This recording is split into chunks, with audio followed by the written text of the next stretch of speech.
আজ আমি বাড়ি এসেছি। আসার পরে আমাদের এখানে একটা শাক পাওয়া যায়, এটাকে চিকনি শাক বলে। আমি জানি না সবাই খায় কি না। এটা সরু সরু ঘাসের মতো দেখতে, তো অনেক দিন খাওয়া হয়নি। আর আমার দিদা এই শাকটার বীজ এনে ফেলেছিল, অনেকটা হয়েছে। তারপরে বৃষ্টি হচ্ছিল, বীজগুলো সব ধুয়ে ধুয়ে যেভাবে গেছে ওইভাবেই। এই যে এখানে ফার্স্ট শাকটা ফেলেছিল আর কি, দানা দিয়ে। তারপরে বৃষ্টি হওয়ার সাথে সাথে, বৃষ্টির সাথে সাথে জল যেভাবে গেছে সেভাবে শাকগুলোর বীজগুলো ছড়াতে ছড়াতে গেছে। তো সেরকমভাবেই হয়েছে। এই শাকগুলো তুলবো আমি, ছোটো মাসি, ছোটো বোন আর দিদা, সবাই মিলে তুলবো। তোলার পরে রান্না বান্না হবে, খাওয়া হবে। তো এই দিক থেকেই ফার্স্ট শুরু করি, যে দিক থেকে করব। শাকগুলো খুব বড় বড় হয়েছে। ছোটো মাসি শাকগুলো তুলছে। ছোটো মাসি খুব স্পিডে শাক তুলতে পারে। আমরা তুলতাম অনেক দিন আগে, এখন অনেক দিন তোলা হয় না, তাই জন্য স্পিড কমে গেছে হাতের। তো আমি এই বসে বসে ভাবছি মাসি আর তাড়াতাড়ি কী করে তুলছে। আমি চেষ্টা করছি তাড়াতাড়ি তোলার। আর শাকগুলো বড় বড়, তাড়াতাড়ি তোলাই যায়। কিন্তু আবার দিদা বলছে যে শাকগুলো ঠিক করে দেখে তোল, না হলে উপড়ে যাবে। সত্যি শাকগুলো উপড়ে গেলে মরে যাবে। তো সে কারণে আস্তে আস্তে ধরে ধরে তুলছি। আমি আবার 2 হাত লাগিয়ে দিয়েছি। সবাই চিকনি শাক খেতে ভালোবাসে আমার বাড়িতে। আর চিকনি শাকটা খেতে হবে কাঁচা লঙ্কা দিয়ে, রান্নাও হবে কাঁচা লঙ্কা দিয়ে, গুঁড়ো লঙ্কাও দেওয়া হবে বা বাটা লঙ্কা দেওয়া হবে। ও তার সাথে সাথে কাঁচা লঙ্কা দেওয়া হবে। এবার ভাত খাওয়ার সময় ওই কাঁচা লঙ্কাটাকে ডলে ডলে খেতে খুব টেস্টি। এটাতে চিংড়ি মাছ দিয়ে হয়, তাছাড়াও পুকুরের যে কোনো মাছ একটা দিয়ে ভেঙে আর রান্না হয় আর কি। দিদাকে যেই বলা হয়েছে, দিদা এত সময় গল্প গল্প গাছা করছিল। তো দিদাকে বলছে, ও দিদা তোমাকে ভাইরাল করে দেওয়া হবে।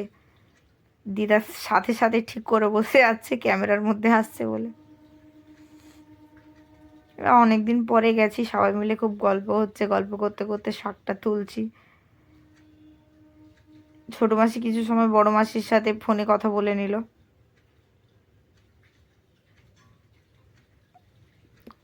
কত রকমের গল্প হচ্ছে আমাদের। দিদা বলছে, আরে দিদাদের আমাদের জ্ঞাতি একজন দাদু আর কি, দাদু মারা গেছে। তো সে কারণে দিদাদের নিরামিষ রান্না হচ্ছে।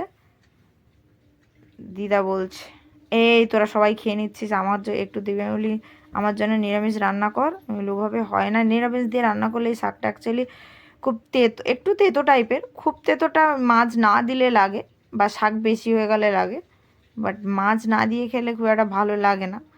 দিদা বলছে যে আমার জন্য নিরামিষ কর। নিরামিষ করলে ওরম করে হয়, আমি সেটাই বোঝাচ্ছি দিদাকে যে ওরম করলে হয় না। তো তুমি না হলে পরে খেয়ে নেবে, আমরা তো 2 দিনের জন্য এসেছি, চলে যাব। তো তোমার শাক তো আছেই, তুমি পরে রান্না করে খেও। আর ছোটো মাসি তো আছে, রান্না বানিয়ে দেবে, আর তুমি বানিয়ে নাও। দিদা খুব সুন্দর রান্না করে। আমরা যখন ছোটো ছিলাম তখনও খুব সুন্দর সুন্দর রান্না করতো, এখনও করে। কিন্তু এই বয়স হয়ে যাওয়ার জন্য হাঁটুতে ব্যথা, বাতের ব্যথা, পা ফুলে যায়, এইসব কারণে আর বয়স হয়েছে, এত কাজ করতেও পারে না।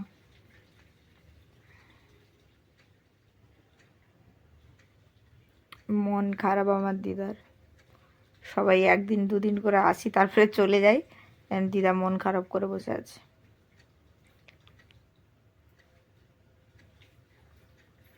আর বোন ক্যামেরা করছে, ক্যামেরা করছে আর বলছে, দিদা তোমাকে, দিদাকে ভয় দেখাচ্ছে, দিদা তুমি, তোমার ভিডিও ভাইরাল করে দেবো।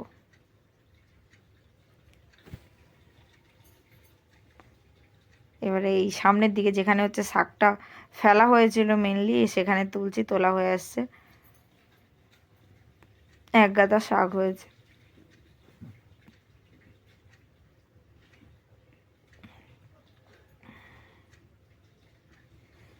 বোনের সামনে বোনকে একটু জ্ঞান দিচ্ছিলাম, আমার টাইমে তো সবাই দিচ্ছিল, তো এবার বোনের বোনের টাইম এসছে, আমরা সবাই মিলে জ্ঞান দিচ্ছি, বোন ভালো করে পড়াশোনা কর, এইসব বলছিলাম।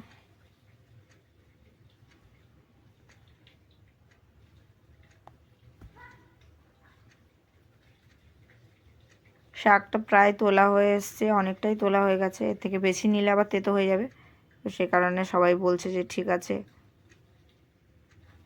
চল হয়ে গেছে। মাসি বলছে এই চল হয়ে গেছে। দিদা বলছে আরে সবগুলো খেয়ে নিলি রে, আমাদের জন্য কিছু রেখে যা।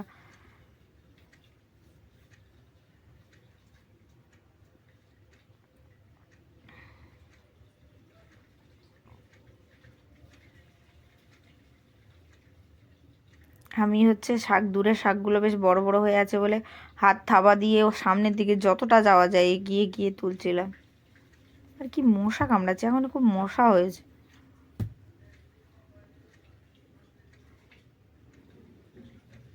আজকের হচ্ছে মাসি সমস্ত কিছু রান্না করবে, তো এই হচ্ছে ফাইনাল। এতগুলো শাক তুলেছি, এর সাথে আলু পড়বে, বেগুন পড়বে, আর যে কোনো পুকুরের ছোট মাছ পড়বে।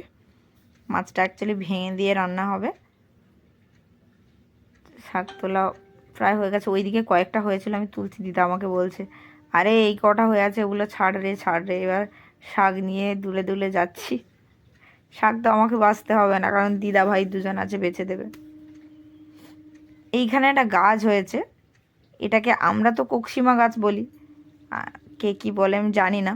তো গাছটা এতটা বড় হয়েছে, এটা হচ্ছে বড় দিদাদের বাড়ি, খড়ের গাদা আছে, তার পাশে হচ্ছে গাছটা হয়েছে। এই মানুষের থেকেও বড়, এত বড়। আমারটা দেখার পরে দিদাকে বলছি, দিদা আবার টেনে নিয়ে করছে, দিদাকে আবার সরে যেতে বললাম, সরে যেতে, তাও এতটা বড়।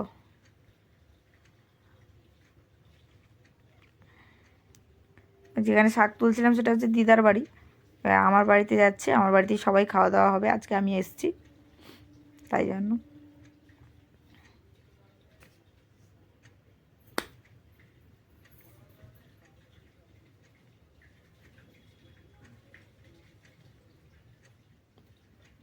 ভাই দিদার হচ্ছে শাক বাজবে, মামা দুধু বসে বসে ফোনে তাস খেলছে। আমাদের এখানে প্রচুর গাঁদা ফুল হয়েছিল, কিন্তু অনেক আগে হয়েছিল তো সেগুলো প্রায় শুকিয়ে শুকিয়ে এসছে। এমনি গোলাপ ফুল, সজনীগন্ধা এইসব প্রচুর হয়েছিল, নয়নতারা তো আছেই। দিদা শাক বাজছে, চোখে কম দেখে তাও শাকটা বেছে দিচ্ছে। আর ভাই এখানে হচ্ছে এই এত খেলায় ব্যস্ত, একটু বগলে আস্তে করে ফোনটা রেখে দিয়ে শাক বাজতে শুরু করবে। এই যে ফোনটা লুকিয়ে নিচ্ছে, ফোন নিয়ে নেবো বলেছি বলে, এবারে শাক বাজবে।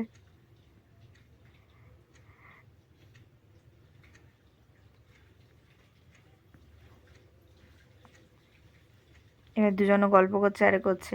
দিদা এখনো বলে যাচ্ছে নিরামিষ রান্না কর, তাহলে আমি একটুখানি খাবো। এমনিতে রান্না করলে তখন বলবে, তখন খাবে না। এখন বলে যাচ্ছে যে আমি খাবো, আমার জন্য একটু রাখবি।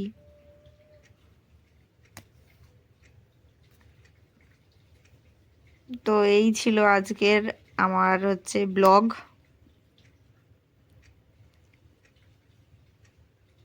কেমন লাগলো সবার? এরপরে বাকি রান্নাটা পার্ট 2 হিসাবে আমি দেখাবো। এটা হচ্ছে ফার্স্ট পার্ট, সব তুলে ফুলে নিলাম, এরপরে রান্নাটা পরের পার্টে দেখাবো।